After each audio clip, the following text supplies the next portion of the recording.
தென்னாட்டுடைய சிவனை போற்றி, என் நாட்டவருக்கும் இறைவா போற்றி. சிவனே துணை சேனல் நேயர்கள் அனைவருக்கும் அன்பான வணக்கம். இந்த வீடியோவில் இந்த 2024ஆம் ஆண்டின் தை மாத ராசி பலன்களை பார்க்கலாம். நிகழும் ஸ்ரீ மங்களகரமான சோபகிருது வருடம் தை மாதம் 15/1/2024 திங்கட்கிழமை வளர்பிறை சதுர்த்தி சித்த யோகம் சதயம் நட்சத்திரம் தை பொங்கல் கூடிய நல்ல நாளில் இந்த தை மாதம் பிறக்கின்றது. மாத தொடக்கத்தில் கிரகங்களின் சஞ்சாரத்தை பார்த்தால் மேஷத்தில் குரு, கன்னியில் கேது, விருச்சிகத்தில் சுக்கிரன், தனுசு ராசியில் செவ்வாய் புதன், மகர ராசியில் சூரியன், கும்பராசியில் சனி பகவானுடன் சந்திரன், மீன ராசியில் ராகு என இந்த தை மாதத்தில் கிரகங்கள் சஞ்சரிக்கின்றன. தமிழ் மாதங்களில் தை மாதம் 10வது மாதம். மகர ராசிக்குள் சூரியன் நுழைவதால் மகர மாதம் என்றும் அழைக்கப்படுகின்றது. இந்த தை மாதத்தில் சனியின் வீடான மகர ராசியில் செவ்வாய் உச்சம் பெற்று அமரப்போவதால் ருசக யோகம் உருவாக போகின்றது. ருசக யோகம் என்பது ஜோதிடத்தில் கேந்திரம் எனப்படும் லக்னம் மற்றும் 4, 7, 10 ஆகிய இடங்களில் செவ்வாய் அமையும் போது ருசக யோகத்தை அளிப்பார். சர லக்னங்கள் எனப்படும் மேஷம், கடகம், துலாம், மகரம், ஸ்திர லக்னங்களான ரிஷபம், சிம்மம், விருச்சிகம், கும்பம் ஆகிய 8 லக்னங்களுக்கு மட்டுமே ருசக யோகம் செயல்படும். தமிழர் திருநாளாம் தங்கநிகர் பொங்கல் திருநாள் 15/1/2024 திங்கட்கிழமை அன்று வருகின்றது. அன்றைய தினம் காலை 9:30 மணி முதல் 10:30 மணிக்குள் பொங்கல் பானை வைப்பது நல்லது. வீட்டில் வயது முதிர்ந்தவர்கள் மஞ்சள் கொத்து கட்டிய பானையை கையில் எடுத்து கிழக்கு நோக்கி நின்று சூரியனை வழிபட்டு அதன் பிறகு அடுப்பினை 3 முறை சுற்றி அந்த பானையை வைக்க வேண்டும். பானையில் வண்ணமயமான கோலமிட்டிருப்பது நல்லது. மாட்டுப் பொங்கல் அன்று காலை சிவாலயங்களுக்கு சென்று நந்தி வழிபாடு மேற்கொள்ள வேண்டும். எல்லா விதமான மாலைகளையும் சூட்டி நந்தியை அலங்கரித்து வைத்திருப்பார்கள். அவரை தரிசிப்பது மிகவும் நல்லது. நந்தி பதிகம் பாடினால் நலம் கிடைக்கும், வளம் சேரும். வீட்டு பொங்கலுக்கு மறுநாள் மாட்டு பொங்கல் வைத்து கொண்டாட வேண்டும். 16/1/2024 செவ்வாய்க்கிழமை அன்று மாட்டு பொங்கல் வருகின்றது. அன்று காலை 7:30 மணிக்கு மேல் 8:30 மணிக்குள் பொங்கல் வைத்து கோபூஜை செய்து வழிபட உகந்த நேரமாகும்.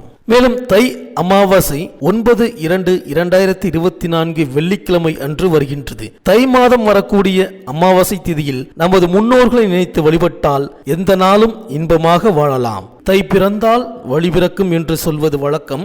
வீட்டில் தடைப்பட்ட மங்கள காரியங்கள் தடையின்றி நடைபெறக்கூடிய வாய்ப்பு உருவாகும். மேலும் தை மாதம் வரும் வெள்ளிக்கிழமை அன்று விரதம் இருந்து சிவாலய வழிபாட்டை மேற்கொண்டால் துயரங்கள் துள்ளி ஓடும். அம்பிகை ஆலயங்களில் சந்தனகாப்பு சாற்றி வழிபட்டால் சிந்தனைகள் அனைத்தும் வெற்றி பெறும். இறைவனை அலங்கரித்து பார்த்தால் இனிய வாழ்க்கை மலரும். உடலை குளிர்ச்சியாக்கும் சந்தனத்தை அம்பிகைக்கு சாற்றுவதன் மூலம் உள்ளம் குளிர்ச்சியாகி நமக்கு வேண்டும் வரும் தருவாள் அம்பிகை. தை செவ்வாய் அன்று பெண்கள் விரதம் இருந்து கொழுக்கட்டை பிடித்து சாப்பிடுவது வழக்கம். இதனால் குடும்ப முன்னேற்றமும் ஒற்றுமையும் கணவருக்கு ஆயுள் நீடிப்பும் ஏற்படுவதாக நம்புவார்கள். தை வெள்ளிதோறும் பெண்கள் விரதமிருந்து அம்பிகையை வழிபடுவதும் நன்மையை தரும். இதனால் பொருளாதார நிலை உயரும், பொன்பொருள் சேர்க்கை ஏற்படும். அன்றைய தினம் இனிப்பு பொருளை மட்டும் உட்கொண்டால் வாழ்க்கை இனிப்பாக இருக்கும். வெள்ளிக்கிழமை விரதத்திற்கு பலன் தரும் மாதம் இது. மேலும் இந்த தை மாதம் கிரகங்களின் பெயர்ச்சியை பார்த்தால் 19/1/2024 அன்று சுக்கிரன் தனுசு ராசிக்கு பெயர்ச்சியாகின்றார். 27/1/2024 அன்று புதன் தனுசு ராசியிலிருந்து மகர ராசிக்கு பெயர்ச்சியாகின்றார்.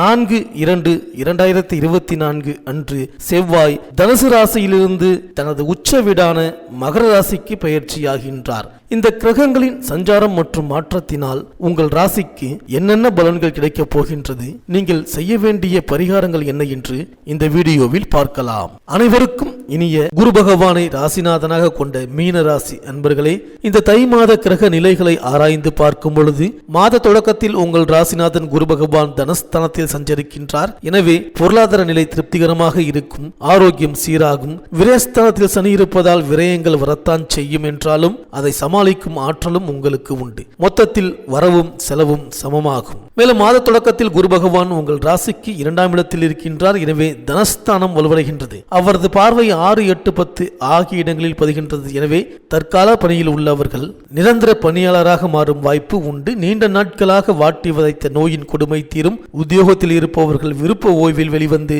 சுய தொழில் தொடங்கும் சிந்தனை உருவாகும். பார்க்கும் குருவை பலப்படுத்த வழிபாட்டை மேற்கொள்ளுங்கள். மேலும் உங்கள் ராசிக்கு 12ஆம் இடத்தில் சனி பகவான் சஞ்சரிக்கின்றார். எனவே 7 சனி ஆரம்பமாகிவிட்டது. முதலில் விரயசனி 2.5 ஆண்டுகள். அதில் அமைதி குறையும், பகை உருவாகும், முன்னேற்றத்தில் சறுக்கல்கள் வந்து சேரும், தொழிலில் தேக்க நிலையும் தொல்லை தரும் எதிரிகளின் எண்ணிக்கையும் அதிகரிக்கும். சனிக்குரிய சிறப்பு தலங்களுக்கு சென்று வழிபட்டு வந்தால் பாதகம் அகன்று சாதகம் பிறக்கும். மேலும் சனியின் பார்வை உங்கள் ராசிக்கு 2, 6, 9 ஆகிய இடங்களில் பதிகின்றது. சனியின் பார்வை 2ஆம் இடத்தில் பதிவதால் தனவரவு தாராளமாக இருக்கும். இல்லத்திற்கு தேவையான அத்தியாவசிய பொருள்களையும் ஆடம்பர பொருள்களையும் வாங்கி மகிழ்வீர்கள்.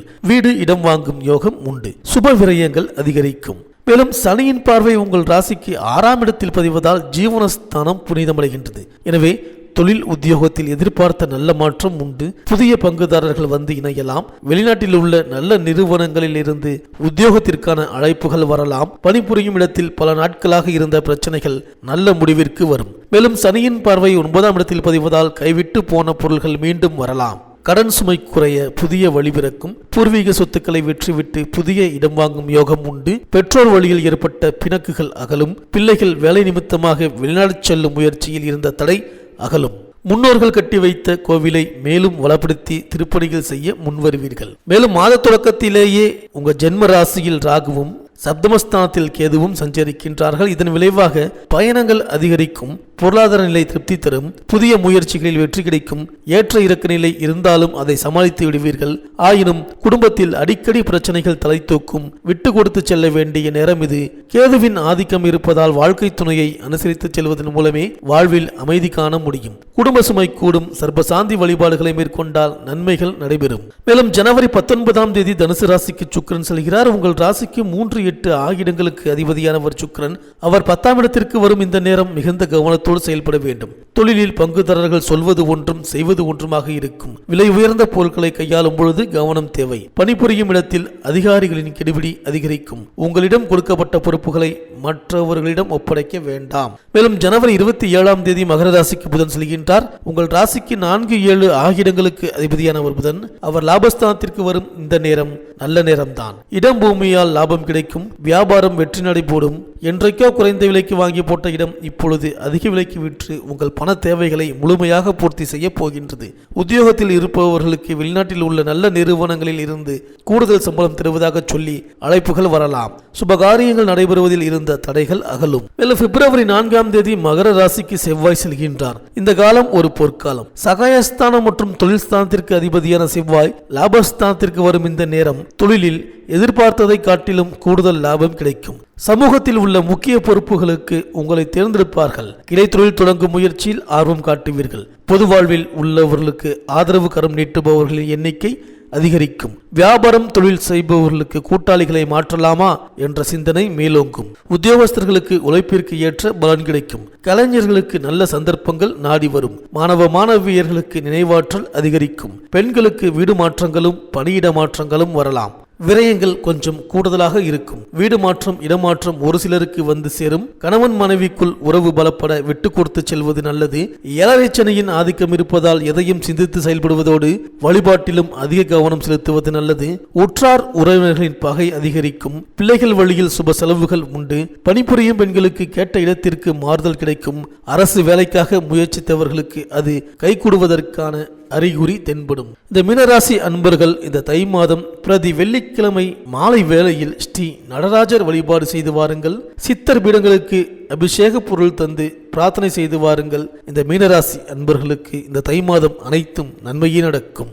இந்த வீடியோ உங்களுக்கு பிடிச்சிருந்தா லைக் பண்ணுங்க, உங்க நண்பர்களுக்கு ஷேர் பண்ணுங்க, மறக்காம சப்ஸ்கிரைப் பண்ணுங்க, பக்கத்தில் இருக்கிற பெல் ஐக்கானை கிளிக் பண்ணுங்க. மீண்டும் அடுத்த வீடியோவில் சந்திப்போம். நன்றி, வணக்கம்.